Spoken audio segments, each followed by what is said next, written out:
हरि ओम तत्सत। राधे कृष्णा।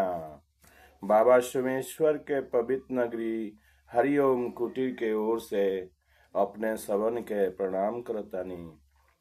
माया और मन अन्यास जीवन के दुख और असंतोष के भंवर में ढकेल देवेला। मोह जीवन के प्रत्येक चढ़ाव के अपना करिया छाया में ढक लेवेला। बाल्यकाल चंचलता और क्षण भंगुर स्वाद के मिठास में बीत जाला। जुआ अवस्था कामना के शरीर के छुए में तथा भौतिक उपलब्धियन के निरर्थक दौड़ में अपना सभी ऊर्जा के खो देवेला।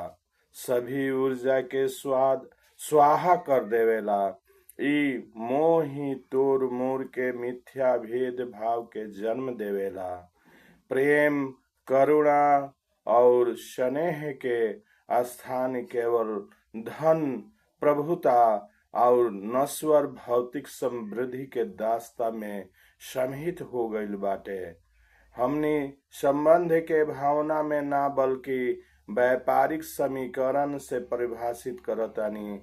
सच्चा आदर और अनमोल प्रेम केवल उहे प्रस्फुटित होखेला जहाँ स्व के संकीर्णता के अंत होला।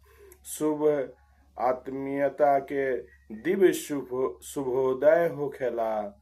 हम अब हमनी के प्रेम सम्मान और संबंध के आध्यात्मिक परिमय मूल्य हृदय में संगम समाहित करे के परी, तबे मोक्ष के मिले के आसार बाटे, अन्यथा कदापि ना। हरि ओम। हर हर महादेव।